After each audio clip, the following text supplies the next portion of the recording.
Muito obrigado, Ademar. Ademar, que é um querido amigo, parte da família, e aí me lembra muito aquele recorte bíblico que quando Jesus recebe a sua mãe e irmãos na casa de Simão Pedro, ele pergunta quem é minha família, e tem a ver com o que nós abrimos no episódio sobre laços físicos e laços espirituais. Não à toa hoje a minha família, por laços consanguíneos, aqui está presente. O que me fez lembrar de uma pequena história que vai se reconectar com o tema que nós vamos, pelo menos, provocar. Eu sempre acho que tudo que a gente vem trazer aqui não se trata de uma ideia fechada, mas de uma provocação onde a reflexão se faça presente. É um exercício prático de lançar um olhar, e que esse olhar, obviamente, ele traga múltiplas leituras, mas não numa verdade fechada, absurda e absoluta, né? Tudo que nós não precisamos ultimamente é de verdades absurdas, fechadas e absolutas. Eu acho que se Deus termina com essa, é porque Ele é plural e Ele aceita na diversidade os seus vários componentes que convergem em si nesse grande mar chamado amor e paz. E essa pequena história reflete basicamente nisso, porque era um palestrante, e esse palestrante, certa feita, começa a falar numa eloquência sobre uma linha de pensamento que falava sobre atitudes caritativas, sobre amor fraterno, e de repente chega a família consanguínea, com o travesseiro, o lençol, exatamente naquele centro, e ele estranhou. E ele perguntou: o que é que vocês estão fazendo aqui? Senão nós viemos ficar aqui neste centro, nós vamos morar aqui. Aí ele disse: por quê? Disse: porque o pai que eu tenho aqui é diferente do pai que eu tenho lá em casa. Então veja a responsabilidade. Eu espero não ser absolutamente diferente do que sou para as minhas filhas e para minha esposa. Mas a ideia é de que ultimamente, diante dessa grande tragédia que se passa no Brasil, que sensibilizou o mundo, uma palavra se faz presente no Rio Grande do Sul: recomeço. Por mais que, e me permitam um olhar bem particular, todo mundo, pelo menos assim, não digo todo mundo, mas grande parte, isso é cansativo até por parte de alguns espíritas, abrir a boca de forma conformista para dizer: é tempo da regeneração, é tempo da regeneração, quando muitas vezes a irresponsabilidade, né, a falta de cuidado, a falta de atenção com o próximo, aí nós estamos balsamizando com uma coisa que nós muitas vezes não entendemos. É igual aquilo que nos soa como interrogação, e aquilo que eu não sei, eu ponho a culpa ou no capeta ou no estagiário. E agora eu tenho essa desculpa de: é tempo de regeneração. Vamos usar com propriedade isso, para não estarmos apontando para coisas onde a responsabilidade humana, onde muitas vezes a natureza está falando conosco, e nós estamos fechando os olhos, estamos tapando os ouvidos. Que Deus tenha misericórdia, sim, e que esse seja um momento onde o ato caritativo, o ato de fazer o bem, suplante as nossas diferenças. Isso é que nós precisamos ver. O Brasil nunca se mostrou tão caritativo quanto se mostrou agora. Ainda que existam pessoas que propaguem notícias falsas, que queiram ganhar com isso, propagando notícias falsas para que, de uma certa forma, comprometa a ação caritativa e espiritual. Porque eu imagino, se fosse tempo de regeneração, como muitos dizem, é o tempo, vamos se conformar, não teria tanta espiritualidade ali trabalhando como os desencarnados. Eu acho que da mesma forma que nós estamos aqui, enquanto encarnados, trabalhando, doando, sabe, fazendo o nosso melhor, existe um lado espiritual que também está trabalhando com os desencarnes programados, que a gente sabe, mas que de uma certa forma ecoam como um alerta para o mundo. Quando é tempo de recomeçar. Em nossa vida, o termo recomeço, ele está muito vinculado a aprendizado. A gente só recomeça quando a gente aprende. A gente só recomeça quando nós estamos prontos para dar o primeiro passo. Às vezes, nós tentamos, muitas vezes, nos sabotar. É hoje que eu começo o meu regime. Muitas vezes ele não acontece, porque muitas vezes não aprendemos sobre a necessidade de buscar qualidade de vida. E isso eu estou falando principalmente para mim, não é para quem está em casa. É preciso ter consciência para dar o primeiro passo. Não é mudando necessariamente uma atitude, mas se você não muda a si mesmo, se a ideia do aprendizado não está em você mesmo, como você vai transferir isso para atos seguros? Nós temos uma doutrina, na verdade eu gosto mais de filosofia. Doutrina é de doutrinar, né? E o doutrinar aqui no Brasil, desde lá do histórico Brasil, quando os catequistas viam os índios como figuras amaldiçoadas, e muitas vezes para salvar as vidas, já que eram ameaçados, os índios se aceitavam doutrinar. Mas essa palavra tem um peso maior. A filosofia espírita nos faz pensar de forma muito mais ampla sobre recomeços. E ela nos mostra que muitas vezes é numa existência só não dá para recomeçar.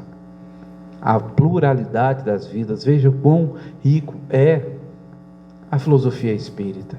Nos oferece a ideia de que se não deu para fazer tudo numa vida, vamos recomeçar e reaprender na próxima vida. Mas se estamos nessa vida, quantas histórias de recomeço nós presenciamos? E recomeços que falam não só um recomeço de ordem física, mas também um recomeço de ordem espiritual também. Quando muitas vezes você imagina que a sua vida já deu tudo o que tinha que dar, e às vezes ela aponta para um caminho onde tudo recomeça. Eu faço o primeiro recorte dessa palavra com as lágrimas de Jô Soares, quando ele recebeu o troféu imprensa, e muito nervoso, um homem de público, com tanto tempo de teatro, de cinema, de texto, de espetáculo, ele estava ali tremendo diante de Silvio Santos. E ele disse: por que você está nervoso, Jô? Você está bem? Ele disse: estou, mas eu estou emocionado porque você, aos 60 anos, nos meus 60 anos, você fez com que eu recomeçasse a pensar na minha vida numa nova perspectiva. O processo de reinvenção. E não era um homem famoso que estava jogando palavras ao vento diante de um prêmio que ele estava recebendo. Não. Era um homem que estava dizendo: muito obrigado pela oportunidade de recomeço. Muito obrigado pela oportunidade de reaprendizado, de entender que eu ainda tenho essas potencialidades. E quem quiser pode ir no YouTube, porque é exatamente isso que ele fala. A chance de você mostrar para alguém que aquela pessoa ainda é capaz. Por isso que algumas pessoas acham que nós estamos vivendo tempos chatos, mas é tempo de reflexão, porque o etarismo é um crime. Julgar uma pessoa pela idade, dizer: não, você não é capaz de aprender, você não é capaz de recomeçar. Eu entendo, é tão confortável falar isso, sob o ponto de vista de juventude, quando muitas vezes, nos nossos 20, 30 anos, achamos que podemos empurrar o mundo com um dedo. Mas o tempo, assim como fez com as minhas filhas, a cada vez que eu batia as pestanas dos olhos, elas iam crescendo. Elas não são mais as bebês de ontem, uma pré-adolescente, a outra ainda minha fofinha de 9 anos, mas é o tempo que vai fazendo. Então um dia nós vamos também chegar lá, no sentido de evolução, de maturidade do corpo e da alma. Por isso que talvez a figura de Paulo Freire tenha sido tão questionada hoje em dia, porque ele deu oportunidade de quê? Adultos que não sabiam ler, de recomeçar. Adultos que não sabiam escrever, de dizer: eu acredito em você, vamos escrever, vamos aprender E por que eu falo em Paulo Freire? Não no sentido de ideia, de ideologia, não. Porque assim como Paulo Freire, Denis Rivaio, o nosso Allan Kardec, foi pedagogo, foi educador, seguindo, inclusive, os passos de Pestalozzi. Pestalozzi foi a antítese de Paulo Freire, no sentido clássico de que Paulo Freire trabalhava com os adultos, era necessário dar educação, formar os adultos, que teceram muitas vezes uma existência toda só de trabalho, e mal sabiam escrever o nome. Qual o crime que você tem em dar ou em oferecer caritativamente a oportunidade de alguém de saber: eu sei escrever o meu nome, eu sei ler? Porque aprendizado você leva para as outras vidas. Aquilo que é bom vai ficar sempre no teu perispírito, na tua memória espiritual, não vai se perder. Não à toa as crianças prodígios, estamos vendo aí na internet as crianças que tocam piano de forma muito clássica. Meu Deus, a vida continua, o aprendizado continua. E Allan Kardec já era pedagogo, já era escritor, já era matemático, era teatrólogo, escrevia peças, vendia peças, gramático, era um homem plural. E no auge da sua maturidade, porque veja, se hoje eu me considero jovem, tendo 50 anos, a fazer agora em julho, eu leio jornais da década de 70, de 80, quando dizia o jovem senhor, o jovem ancião de 43 anos, como tudo muda, né? E você vê que Kardec, na maturidade, na sua maturidade, que já achava realizado, que já se achava completo, no sentido de entender quem ele era, o que ele se propunha para a sua comunidade, porque isso é uma coisa interessante. Existem vários Ribamildos, existem vários Ademares, existem vários, que é o Ademar que é pai de família, que é o Ademar que é amigo, mas existe um Ademar social, que vai deixar o seu legado perante uma sociedade, e ele vai ser lembrado também. E tem um Ademar que ele vai levar com ele mesmo, que só ele entende, no vida e no pós-vida. Então, nessa multiplicidade, Allan Kardec, Denis Rivaio, Hippolyte Denis Rivaio, vai e começa a questionar as tais mesas girantes, e vai para desconstruir.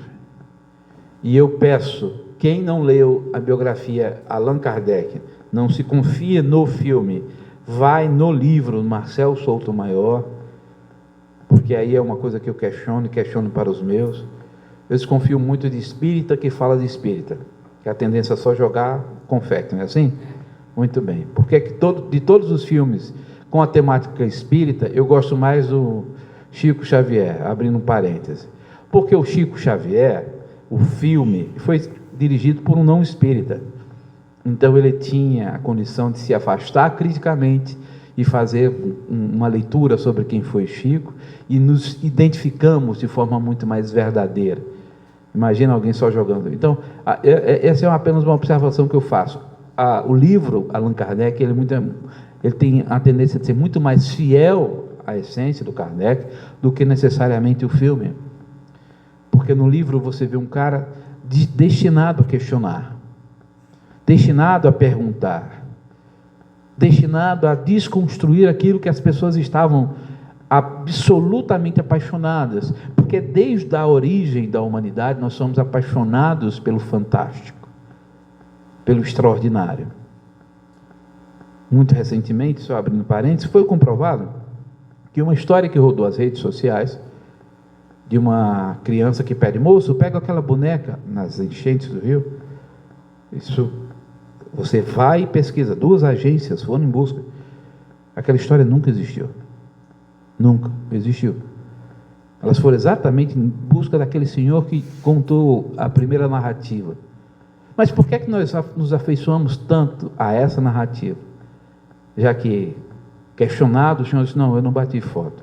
O senhor deu queixo? Não, eu não dei queixo. Aí eles foram em busca das instituições que marcavam os óbitos naquele dia, ou de corpos. Nenhum óbito de uma criança foi registrado, nenhum corpo para aquela história. Mas nós nos afeiçoamos a isso porque o extraordinário nos fala a alma. Eu prefiro o fantástico, aquilo que está além da minha compreensão, do que realmente diante dos fatos. E nisso quem sofre somos nós, jornalistas, né? Porque hoje tem muita gente que diz, esse é o jornalismo que me representa. Por quê? Ele fala o que eu quero, ele conta a história que eu quero. Aquele que não conta a história que eu não quero, eu chamo de lixo. Só abrindo um parênteses. Então, Denizar Rivaio, o Hippolyte Denizar Rivaio, vai desmistificar as mesas girantes. Vai desmistificar o espiritismo, que ele dizia, isso não existe. Espírito não se comunica, espírito não fala. E a grande revolução é, em uma das sessões, um espírito comunicante diz, o senhor está trabalhando nesse texto que o senhor descartou. E exatamente na 15ª, 16ª linha, o senhor achou que tinha uma informação errada, e aquela informação está certa. Veja, é uma espécie de Google espiritual. Só Denizar Rivaio, o Hippolyte Denizar Rivaio, sabia daquela informação. Era um trabalho pessoal que ele estava fazendo para publicação e ganhar dinheiro. Então, ele começa a ter noção da realidade do espiritismo, da espiritualidade. E exatamente na sua maturidade, que começa uma revolução, não apenas no cotidiano da França, mas no mundo dele. O recomeço. Imaginar que toda uma história de pedagogia, de ensino, de busca, de pesquisa, estava encerrada, até que vem a revolução de caráter espiritual, e ele se rende àquilo que ele queria desmistificar. A grande revolução não foi apenas nos livros psicografados, nas mensagens psicografadas, mas na cabeça de um pensador que diz, é muito melhor questionar para se chegar a um fato. E ele foi pelas interrogações. E ele não estava certo, ele não estava errado, diante de uma realidade que continua nos acompanhando até hoje. Hoje parece que nós somos inimigos das interrogações, não queremos questionar. É muito mais fácil receber uma notícia de um amigo meu pelo WhatsApp e dizer amém, do que ir buscar, do que ir questionar. Nós somos fruto, a filosofia espírita é fruto de questionamentos. E a cada nova informação que ele mandava ou questionava para outros médios responderem, ele tinha na sua base jovens médiuns em que ele confiava também a mesma pergunta, e aí ia fazendo a seleção.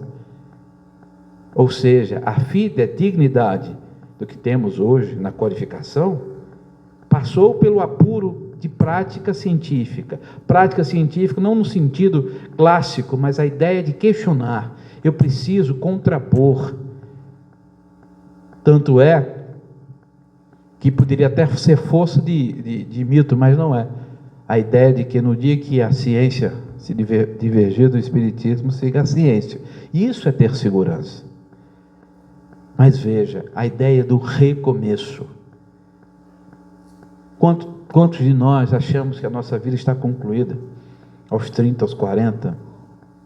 E aí vem um elemento maravilhoso e que nós não devemos perder, que é o processo da esperança, o processo de reiniciar do zero, quantas vezes for necessária, porque está lá na Bíblia, perdoai 70 vezes 7, não é assim? Mas funciona também, recomeçar 70 vezes 7. Não podemos desistir. Ah, Riba, mas a esperança, eu não tenho mais esperança, eu não tenho mais como recomeçar. Tem sim. Num diálogo entre o escritor José Saramago e a sua esposa Pilar, os dois sofriam na queda química neural, a tendência de depressão. E José Saramago dizia: você Você é uma mulher de fé, eu sou um ateu. O que me faz crer que eu preciso tomar o meu remédio para que eu venha curar a minha depressão? Me convença. Isso está no documentário José de Pilar. Quem quiser pode assistir ou ler o livro também. E ela pega aquela pílula antidepressiva e diz: isso aqui é pílula de Deus. Se muitas vezes nós não queremos ouvir mais palavras, essa pílula nos dá força para seguir. E eu achei aquilo fantástico, porque muitas vezes precisamos de ajuda, às vezes neuroquímica mesmo, com a devida segurança, de médicos e tudo mais, mas nós precisamos para seguir. Deus não nos abandona, nem pela ciência. Deus já mandava recado assim, né? Faz a tua parte que eu te ajudarei. Faz a tua parte, entende o mundo, entende por onde eu estou falando. Todo recomeço é preciso enxergar Deus, mas enxergar Deus no que Ele está nos oferecendo. Num amigo, de uma palavra amiga, numa atitude de dizer: cara, eu estou muito ansioso, eu como por compulsão. Se eu sei exatamente isso, esse é meu difícil aprendizado, por que eu não preciso recomeçar? E qual o caminho para recomeçar?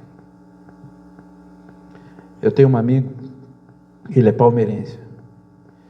Ele é absolutamente pé atrás com Paulo de Tarso. Porque Saulo de Tarso, o pré-Paulo, né, que perseguia os cristãos, e tem em suma o seu recomeço.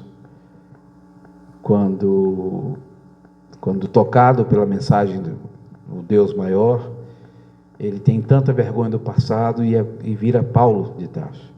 Esse meu amigo palmeirense diz: por que ele escreveu tanta carta para o Corinthians e não mandou uma para o Palmeiras? Mas, brincadeiras à parte, esse foi um extraordinário recomeço. É preciso que a gente entenda e vá em busca das várias vidas transformadas pelo recomeço. E quando a gente entende que era um homem com mãos sujas de sangue, com mãos que proporcionaram desencarnes violentos, e que Deus disse: eu vou te transformar, eu sou capaz de te transformar, eu não perco as minhas ovelhas. Que história maravilhosa! Então, a ideia do recomeço, ela deve nos acompanhar todas as manhãs. Qual o melhor que eu posso fazer? Onde é que eu posso me melhorar? Onde é que eu posso me aprimorar?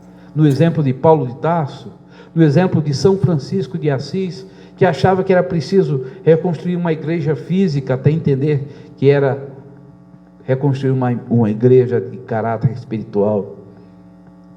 Por São Francisco a gente entende que é muito melhor levar Jesus na ponta dos dedos e não na ponta da língua. Ariano Suassuna dizia uma coisa maravilhosa: de todos os reformistas eu fico com São Francisco de Assis, abre aspas, aquele doidinho não correu da igreja não. Lutero correu, mas o doidinho não correu não. O próprio Lutero, que hoje infelizmente se envergonharia, porque tudo aquilo que ele lutou contra, as pessoas que abraçam o nome dele estão fazendo relação política, religião. Mas em suma, recomeçar, entender principalmente com aquelas pessoas que pensam diferente de você. Aquelas pessoas talvez queiram me dizer algo. Eu mesmo, enquanto prática de vida, aos 50 anos, desde os 13, falo para sobreviver. Hoje eu busco o silêncio. Estar aqui falando é uma exceção fraterna, porque tenho pessoas muito queridas aqui. Mas hoje é o silêncio que me fala a alma, porque cada dia que passa eu entendo que eu preciso ouvir mais. O ofício de aprender tem uma coisa também cruel: você acaba entendendo que talvez você tenha verdades absolutas, e é isso que eu não quero para a minha vida. Eu quero verdades que me ajudem a ser um pouco melhor, mas que eu desconstrua toda vez que eu vejo alguém que pensa diferente, dizer: Riba, você já refletiu sobre isso? Você já refletiu sobre aquilo? O outro que pensa diferente não é meu inimigo. É preciso recomeçar estendendo as mãos. É preciso recomeçar, muitas vezes, quebrando o orgulho. E eu volto exatamente para onde a gente começou o nosso papo. De pessoas que perderam tudo. Rio Grande do Sul. E a palavra mais comum entre eles é recomeçar. Recomeçar entendendo que não se perdeu a capacidade de acreditar no novo amanhã. Não se perdeu a capacidade de aceitar a ajuda do outro. Se perdeu sim a quebra de um orgulho, quando muitas vezes é necessário. Poxa, aquele cara que eu mais criticava está me ajudando. Aquele cara meu vizinho que eu não falava, hoje ele está na mesma situação que a minha pessoa. É preciso entender que mais de 600 mil pessoas, mais do que Campina Grande, são pessoas que hoje estão passando dificuldade porque perderam tudo ou quase tudo. Perderam pessoas, além de casas, perderam pessoas. Estão tendo que recomeçar. E eu espero que a nossa reflexão de hoje seja: como eu posso recomeçar? Diante desse exemplo, diante das dores sentidas, como eu posso recomeçar? Como eu posso aprender a recomeçar? Se o Rio Grande do Sul vai recomeçar, por que eu não posso recomeçar? Hoje eu vi um depoimento triste e ao mesmo tempo esperançoso. Um senhor que sorria dizendo: não, aqui não está faltando nada não. Eu como bolacha e água de manhã, bolacha e água no almoço, bolacha e água na janta. E muitas vezes eu acabo dizendo: poxa, hoje eu não quero comer esse bolo, porque o bolo eu não... Sabe? O Rio Grande do Sul está falando conosco sobre recomeçar. E eu tenho certeza que vai sair um novo Rio Grande, ainda mais sensibilizado, irmanado. E como nós, o mundo há de se transformar quando a gente aprende que recomeçar é necessário. Não apenas sozinho, mas pedindo ajuda. Não apenas sozinho, mas reconectado com Cristo. É assim que vai ser, e assim que foi, desde os primeiros passos que o homem deu na terra, até o que o dia da tal regeneração chegue de verdade, sem ser metáfora, sem ser uma ideia longínqua. Eu espero ter contribuído com essa provocação e que o recomeço não seja para amanhã, mas seja para já. Muito obrigado.